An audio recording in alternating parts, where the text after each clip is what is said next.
안녕하세요. 오늘도 사연살롱을 찾아주셔서 감사합니다. 서울에 살고 있는 30대 여성이에요. 인간의 불행은 상대와 날 비교하는 순간부터 시작된다고 하죠. 그런 의미에서 제 인생은 시작부터 불행의 연속이었던 것 같아요. 저에겐 세상에 태어나던 순간부터 함께해온 비교 대상자가 있거든요. 바로 저와는 2분 차이로 세상에 먼저 태어난 이란성 쌍둥이 언니예요. 우리는 같은 날 한 배에서 태어난 것 말고는 닮은 구석이 하나도 없어요. 언니는 부모님의 좋은 DNA를 고스란히 물려받고 태어났지만 반면에 저는 남는 DNA를 긁어 모아서 태어난 꼴이거든요. 누가 봐도 확연한 차이가 나다 보니 부모님의 사랑은 당연히 언니가 독차지하게 되었어요. 얼굴 예쁘지 애교도 많지 거기다 공부까지 잘하니 왜 안 그렇겠어요. 반면에 저는 키만 멀대같이 클 뿐 얼굴도 그냥저냥 성격도 무뚝뚝하고 결정적으로 공부를 잘 못했어요. 우리 자매의 인생이 더욱 격차를 보인 건 바로 대학교에 입학하고부터였죠. 언니는 S대 영문과에 합격을 했고 저는 전문대 미용학과에 가게 됐거든요. 누가 봐도 확연한 레벨 차이였죠. 언니가 S대에 붙자 엄마는 인생 게임의 최종 승리자인 것처럼 의기양양하게 변했어요. 딸만 둘 낳았다고 틈만 나면 손주 타령을 하며 엄마를 구박했던 친할머니와 그에 못지않게 시누이 노릇을 톡톡히 하며 매운 시집살이를 시켰던 고모들 앞에선 더더욱 그랬죠. 이것들아, 그동안 니들이 아들 못 낳았다고 그렇게 날 무시했지? 근데 이거 봐라. 니들이 지지배라고 무시했던 내 딸이 우리나라에서 제일 좋은 대학에 들어갔다 이거야. 모르긴 해도 딱 이런 느낌이었어요. 좋으셨겠죠. 얼마나 통쾌했겠어요. 이런 엄마의 마음을 이해 못하는 건 아니지만 그래도 전 솔직히 섭섭했어요. 명문대 입학한 언니만큼은 아니었지만 그래도 저도 나름 수석으로 대학에 입학했는데 축하한다는 말 한마디 없는 건 너무하잖아요. 게다가 엄마는 지인들 누구한테도 제 합격 소식을 전하지 않았어요. 혹여 누가 제 얘기를 물으려 치면 재빨리 언니 얘기로 화제를 돌렸죠. 마치 언니로 인해 얻은 영광이 듣보잡 대학에 들어간 저 때문에 퇴색될까 두려운 사람처럼 말이에요. 서운함 때문이었을까요? 저는 죽어라 열심히 공부했어요. 2년 내내 과 톱을 유지했고 그 덕에 졸업 전에 교수님 추천으로 유명 헤어샵에 취직을 했고 스텝 생활을 시작할 수 있었어요. 그곳은 탑 연예인들이 다니는 곳으로 대한민국에서 손꼽히는 헤어샵이었죠. 당연히 소속 헤어 디자이너들 연봉도 대기업 직원들보다도 훨씬 높았고요. 하지만 말단 스텝들 상황은 달랐어요. 일은 빡세고 월급은 쥐똥만한 건 여기나 동네 헤어샵이나 마찬가지였죠. 그래도 유명 쌤들 밑에서 직접 기술을 보고 배울 수 있는 건 분명 메리트였어요. 그건 돈 주고도 배울 수 없는 거니까요. 스텝으로 일했던 기간 동안 저는 제일 먼저 출근해서 제일 늦게 퇴근했어요. 누가 시킨 것도 아닌데 그렇게 노력하지 않으면 안 될 것 같았거든요. 비록 명문대 갈 능력은 안 됐지만 제가 선택한 분야에서만큼은 누구에게도 밀리고 싶지 않았어요. 그러기 위해서는 노력은 필수였고요. 출근을 하면 제일 먼저 청소를 하고 그날 사용할 제품들 정리를 했어요. 그리고는 하루 종일 헤어 디자이너 쌤들 보조를 하면서 손님 응대와 샴푸, 빨래와 청소 등을 했죠. 헤어샵에서 가장 일상적이고 티 안 나는 일들 다 한다고 보시면 돼요. 그중 가장 저를 힘들게 했던 건 바로 하루 종일 서서 일해야 한다는 거였어요. 스텝은 앉아서 쉴 수가 없거든요. 정해놓고 그러지 말라고 한 건 아닌데 솔직히 그럴 시간이 없어요. 바닥에 땀나도록 뛰어다녀야 겨우 쌤의 보조를 맞출 수가 있거든요. 그렇다 보니 퇴근을 할 때면 발이 퉁퉁 부어서 구두가 안 들어갈 정도였어요. 그러니 1년 365일 운동화 신세였죠. 특히 제 담당 디자이너 쌤은 엄청 깐깐한 분이어서 저는 동료 스태프들보다 힘든 수련 기간을 보내야 했어요. 첫 달엔 정말 너무 힘들어서 그만둘까 하는 생각을 매일 할 정도였다니까요. 하지만 그럴 수 없었던 건 제게 이 일이 너무도 절실했기 때문이에요. 그렇게 3년의 시간이 흘렀어요. 그동안 깐깐한 쌤 밑에서 혼나기도 많이 혼나고 울기도 많이 울었죠. 하지만 그만큼 보람도 컸어요. 스텝 중 가장 먼저 스텝 딱지를 뗐거든요. 제가 헤어 디자이너로 승급이 되던 날, 저의 첫 손님은 다름 아닌 저희 샵의 탑 디자이너인 제 담당쌤이었어요. 주문은 간단했어요. 자신에게 어울리는 스타일로 커트를 해달라는 거였죠. 아는 사람이 더 무섭다더니 이건 뭐 술집에서 주문받으러 온 직원한테 아무거나 주세요 하는 셈이었죠. 그런데 희한하게도 이런 얄미운 주문을 한 쌤이 조금도 밉지 않더라고요. 오히려 울컥할 정도로 고마웠죠. 제자를 위해 휴무임에도 샵을 찾아와준 쌤의 마음을 알 것 같았거든요. 아직 지명도 없는 초보 헤어 디자이너인 제자를 응원하려는 그 마음을요. 그래서 평소 쌤을 보면서 느꼈던 쌤의 분위기를 살려보기로 했어요. 가위질에 잘려나간 머리카락이 바닥에 쌓여갖고 드디어 끝이 났죠. 뒷정리를 하고 거울 속 쌤을 보았어요. 제가 원하는 대로 컷이 제대로 나온 것 같아 일단은 안심이 됐죠. 중요한 건 그분의 생각이었죠. 선생님은 고개를 살짝살짝 돌려보며 컷 상태를 상세히 살폈어요. 그 짧은 시간 동안 어찌나 떨리던지 콩닥콩닥 심장 뛰는 소리가 밖에까지 들릴 것 같았어요. 그때였죠. 쌤이 흐뭇하게 웃으시더니 좋은데? 아주 마음에 들어. 앞으로 내 머리는 수연 씨한테 맡길게. 글쎄 이러시지 뭐예요. 그 순간 눈물이 왈칵 쏟아졌어요. 너무 기쁜데 그래서 웃고 싶었는데 하염없이 눈물이 흘러내리더라고요. 태어나서 처음 제 존재의 가치를 증명받은 기분이었어요. 다른 누구도 아닌 내 스승한테 말이죠. 게다가 그분이 웃는 모습은 처음이었어요. 샵에서 어루망저로 불릴 만큼 차갑기로 소문난 분이었거든요. 탑스타한테도 절대 꿀리지 않을 정도로 아우라가 강한 분이니까요. 그런 선생님이 날 보고 웃어주었다는 사실에 가슴이 벅차고 설렜어요. 그리고 그날 제 가슴을 설레게 했던 쌤은 지금의 제 남편이 되었죠. 쌤의 말대로 쌤의 머리는 평생 제가 맡게 된 거예요.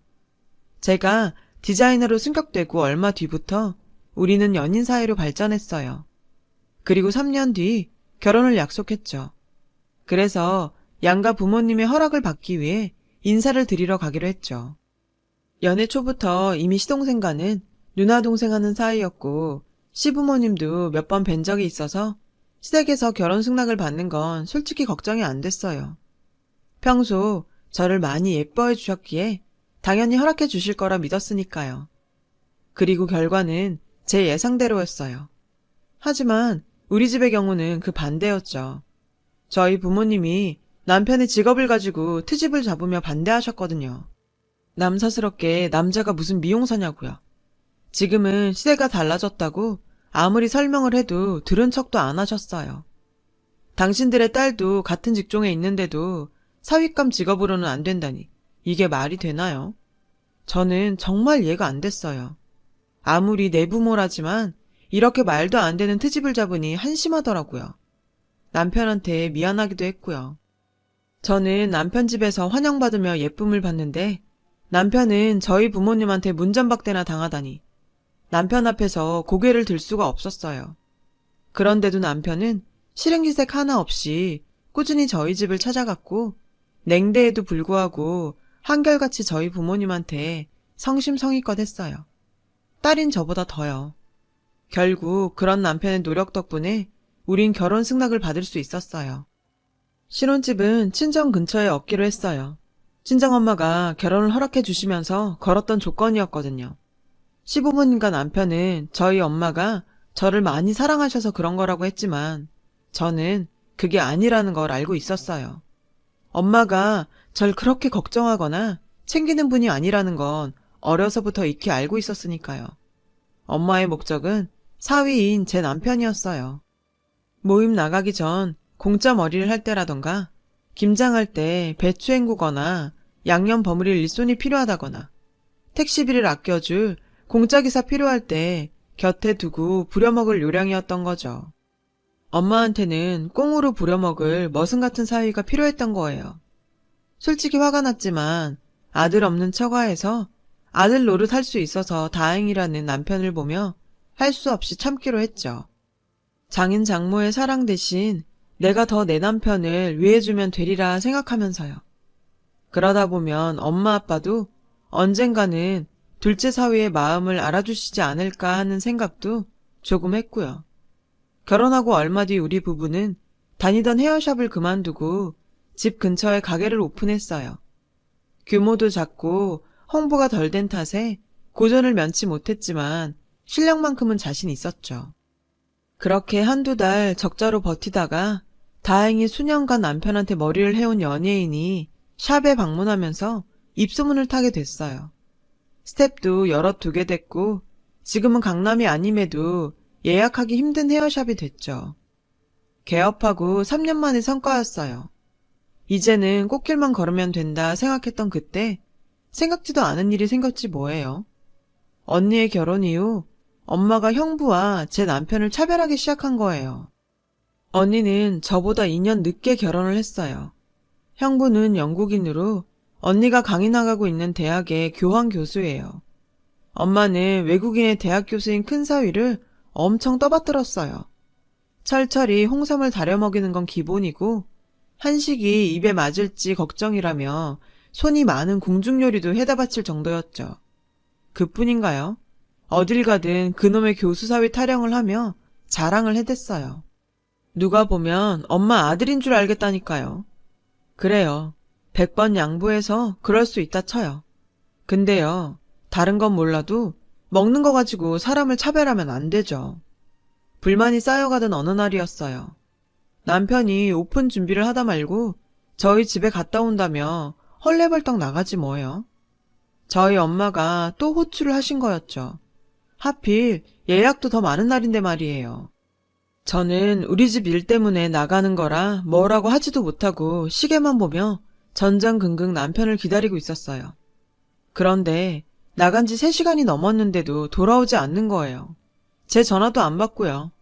하는 수 없이 남편 앞으로 잡혀있는 예약들을 일일이 전화를 걸어 사과를 하곤 취소를 했죠. 생각 같아선 엄마한테 전화해서 한바탕 해대고 싶었지만 일단 꾹 참고 있었죠. 그러다 직접 친정에 가봐야겠다 싶던 그때 남편이 파김치가 돼서 돌아왔어요. 먼지를 잔뜩 뒤집어 쓴 채 말이에요. 여보, 꼴이 그게 뭐야? 도대체 어디서 뭘 하다 왔길래 이 모양이야?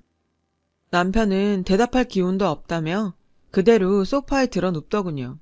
그리고는 아직 한 끼도 못 먹었다고 짜장면이라도 시켜달라지 뭐예요. 순간 열이 확 오르더라고요.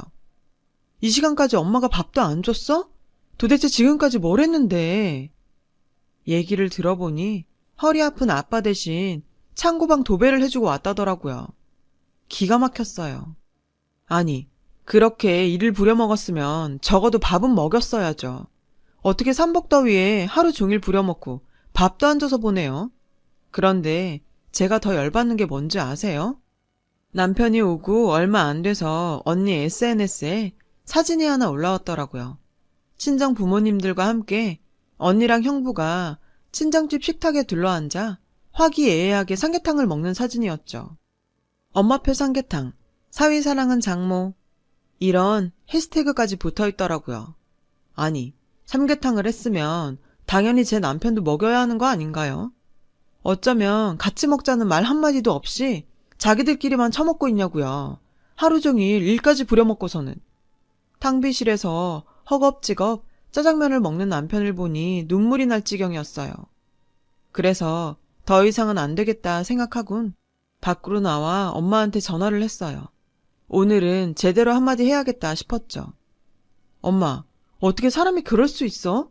큰 사위 삼계탕 끓여 먹을 정신은 있고 작은 사위 밥 해줄 정신은 없었어? 큰 사위처럼 놀러 간 것도 아니고 아빠 대신 하루 종일 도배하러 간 사람을 종도 밥은 먹여가며 부린다고. 근데 하물며 사위한테 어쩜 이래? 아침부터 부려 먹었으면 밥은 먹여보냈어야지. 엄마가 형부한테 하는 것만큼은 바라지도 않아. 그래도 사람 대접은 해줘야 할 거 아냐. 그랬더니 엄마가 이러는 거예요. 아이고, 고가 도배 좀 해놓고 유세는. 일하는 사람 너무 오래 붙잡는 것 같아서 일부러 보내줬더니 가서 고자질을 하디? 하여가 못 배운 건 꼭 이렇게 티가 난다니까. 너도 그렇다. 그깟 삼계탕이 뭐라고 이 난리야. 그렇게 먹고 싶으면 니네 가게 옆에 있는 영양센터에 시켜 먹으면 될 거 아니야. 그깟 삼계탕 하나 가지고 난리는. 그리고 네 남편도 참 그렇다. 삼계탕이 먹고 싶으면 장모님 저도 한 그릇 주세요 하면 될 일이지. 여기선 찍소리 안 하고 나가더니 너한테 가선 서운하다고 그러디? 둘 다 못났다 정말. 엄마는 사람이 어떻게 그래? 그걸 본인 입으로 달라고 해야죠? 말 안 해도 당연히 줬어야지. 그리고 그이는 거기서 있었던 일 여기 와서 한마디도 안 했어. 엄마의 잘난 큰딸이 SNS에 올린 사진 보고 내가 알아챈 거지. 됐다. 내가 엄마한테 무슨 말을 하냐?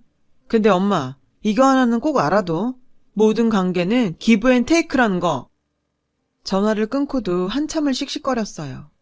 너무 분하고 화가 나서 도저히 참을 수가 없었거든요. 제 남편이요. 형부보다 먼저 우리 집에 들어왔지만 씨암탉은커녕 지금껏 밥 한 끼 제대로 대접받은 적이 없어요. 사위사랑은 장모란 말이 무색할 정도로 엄마는 제 남편을 홀대했으니까요. 그러면서 부려먹긴 얼마나 부려먹는지 내 남편이 너무 불쌍할 정도였다고요. 언니랑 절 차별하는 건 참을 수 있어요. 눈 한번 질끈 감으면 되니까요. 하지만 내 남편까지 나랑 같은 취급을 받는 건 도저히 참기 힘들었어요. 그래서 독하게 마음을 먹었어요. 이런 관계를 이어간다면 남편과 저는 계속해서 상처를 받을 게 뻔했으니까요.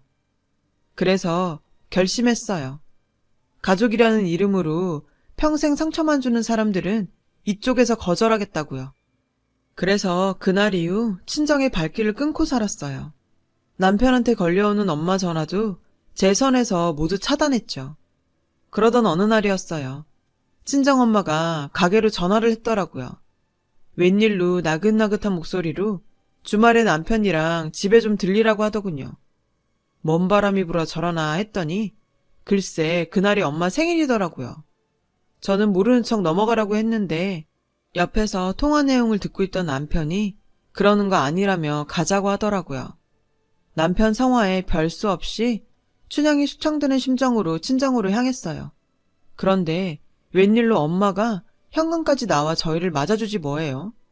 반면에 형부한텐 찬바람이 쌩쌩 불었죠.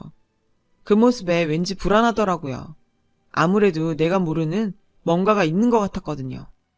엄마는 밥을 먹는 내내 불편할 정도로 제 남편을 챙겼어요. 손수 반찬까지 놓아주면서 우리 사위 노래를 부르더라고요. 이쯤 되니 무섭기까지 했어요. 뭔가 꿍꿍이가 있는 것 같았거든요. 그런데 아니나 다를까 엄마가 이러는 데는 이유가 있더라고요. 얼마 전 영국에서 사돈내외가 오셨는데 사부인이 그렇게 언니를 못마땅해 하더라는 거예요. 표정에 확 드러날 정도로요. 알고 보니 언니는 그동안 시어머니한테 괴롭힘도 당하고 심지어 인종차별까지 당했던 모양이에요. 엄마는 지금껏 이런 상황을 몰랐다가 우연히 그 광경을 목격하게 됐고 광분한 엄마는 형부한테 따졌다나 봐요. 근데 평소엔 한국말을 잘하던 형부가 못 알아듣는 척 상황을 회피하더래요. 믿는 도끼에 발등을 찍힌 거죠. 그 길로 엄마는 언니한테 이혼을 하라고 다그쳤고 남편 덕분에 교수 사회에 발을 들일 수 있었던 언니는 죽어도 이혼은 못한다고 발악을 하더래요.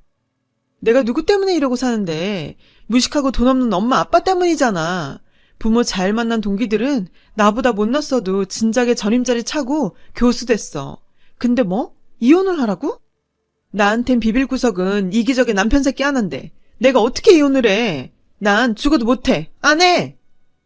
이런 상황 때문에 엄마는 얄미운 큰사위 보란 듯이 제 남편을 챙기게 된 거였어요. 아주 웃기지도 않더라고요. 자기들 일은 자기들끼리 해결할 것이지 중간에 내 남편은 왜 끼워넣는데요? 하도 불편해서 밥이 입으로 들어가는지 코로 들어가는지 모를 정도였죠. 그렇게 불편한 저녁 식사를 마치고 선물 증정식이 있었어요. 형부는 안주머니에서 작은 보석 상자를 꺼내 엄마한테 내밀었어요. 그걸 본 엄마는 내심 기뻐하더군요. 그런데 상자를 열어보니 딸랑 머리핀이 하나 들어있지 뭐예요. 딱 봐도 싸구려 길거리표였죠. 순간 엄마 얼굴이 사납게 일그러졌어요. 형부는 고작 머리핀 하나 사와놓고는 생색을 그렇게 내더라고요. 장모님한테 어울리는 디자인을 찾느라 남대문 시장을 10바퀴나 돌았다면서요. 솔직히 놀랄 일도 아니었죠. 문화 차이인지 뭔지는 잘 모르겠지만 형부는 늘 소박한 선물을 해왔거든요. 하지만 일련의 사건이 있는 터라 엄마는 내심 기대를 했었고 그래서 형부의 행동에 그날따라 유독 표정 관리가 안 됐던 거였죠. 그 모습을 본 남편은 저를 툭 치더라고요. 엄마 기분 풀리게 얼른 선물을 드리라 이거죠. 저는 가방에서 돈 봉투를 꺼내 내밀었어요. 돈 봉투를 보자 엄마는 화색을 띠더군요. 이런 건 바로 확인해야 한다며 봉투를 열던 엄마는 두 눈이 휘둥그레졌어요. 봉투엔 500만 원짜리 크루즈 여행권이 들어있었거든요. 엄마는 좋아서 입이 다물어지지 않았죠. 어머머, 내가 실수를 했네. 엄마, 미안. 내가 봉투를 잘못 꺼냈나 봐. 이건 우리 시어머님 드릴 선물이거든. 엄마 건 이거야. 엄마는 현금 좋아해서 현금으로 넣었어. 괜찮지? 저는 엄마 손에 들린 봉투를 빼앗고 10만 원이 든 돈 봉투로 바꿔드렸어요. 현금이란 소리에 내심 기대했던 엄마는 봉투를 열어보곤 얼굴이 확 구겨졌어요. 뭐야, 고작 10만 원이야? 네 시어머니 선물은 500만 원짜리 크루즈 여행권이고 난 고작 10만 원? 너 지금 엄마 가지고 놀리는 거냐? 네가 이러고도 내 딸이라고 할 수 있어? 엄마는 서러운지 눈물까지 글썽였어요. 엄마, 뭐 이런 거 가지고 그래? 난 30년 가까이 엄마한테 이보다 더한 대접을 받고 살았는데. 왜? 엄마도 당해보니 서럽고 분해? 그러면서 나한테는 왜 그랬어? 남도 아니고 엄마면서 왜 그랬냐고. 내 가슴엔 수없이 못질을 해놓고 고작 이 정도로 서운해하면 안 되지. 고작 10만 원이라고 했어? 나는 그 10만 원 벌자고 아침부터 밤까지 서서 일해. 엄마한테 가진 모욕 당하면서 벌은 돈이라고. 내가 그랬지? 모든 관계는 기브 앤 테이크라고. 우리 시어머니 나한테 얼마나 잘해주시는지 알아? 내 생일 땐 하루 종일 서서 일한다고 발 마사지 기계도 사주시고 끼니 못 챙겨 먹을까봐 선식에 찰떡까지 보내주시고 틈틈이 냉장고에 반찬도 채워주고 가셔. 그뿐인 줄 알아? 명절 때만이라도 편히 쉬라고 일부러 친구분들이랑 여행 떠나셔. 엄마하고는 하늘과 땅 차이로 날 위해 주시고 사랑해 주신다고. 엄마는 한 번이라도 날 생각한 적 있어? 없지? 하긴 엄마한테 언니뿐이니까. 그래서 나도 앞으로는 엄마한테 받은 만큼만 할 생각이야. 그리고 앞으로는 이 함부로 불러대지 마. 이 사람 비싼 몸이야. 엄마 같은 사람이 함부로 불렀을 사람 아니라고. 운전할 사람 필요하면 대리기사 부르고 김장 도와줄 사람 필요하면 도우미 불러. 내 남편 종부리듯 하지 말란 말이야. 그 길로 남편 손을 잡고 친정을 나왔어요. 남편은 들어가 사과하자고 했지만 저는 죽어도 싫다고 했어요. 나도 내 남편도 함부로 대하는 내 부모, 저도 이제는 필요 없으니까요. 얼마 뒤 언니는 결국 별거를 시작했어요. 형부가 돌연 영국으로 가버렸거든요. 언니하고는 더 이상 못 살겠다나요. 결국 엄마의 유일한 자랑거리던 언니는 하루아침에 엄마의 절망이 돼버렸죠. 남편과 저는 바쁜 일상을 보내고 있어요. 달라진 게 있다면 배가 조금씩 불러오고 있다는 정도죠. 제가 임신을 했거든요. 아이를 낳아봐야 엄마 마음을 안다고들 하는데 글쎄요. 제가 아이를 낳는다고 엄마가 제게 왜 그렇게 차별을 했는지 알게 될까요? 저는 아니라고 생각해요. 그래도 언젠가는 엄마를 용서하는 날이 올지도 모르죠. 하지만 아직은 때가 아니라고 생각해요. 지금은 그저 절 아끼고 사랑해주는 사람들한테 집중하고 싶거든요. 내 곁에서 세상 모르고 잠들어 있는 남편과 뱃속의 아이한테 말이에요. 지금까지 제 사연을 들어주셔서 감사합니다. 들어주신 모든 분들 가족들과 행복한 하루 되시길 바래요. 여러분, 사연 댓글에 응원과 현명한 조언 부탁드려요.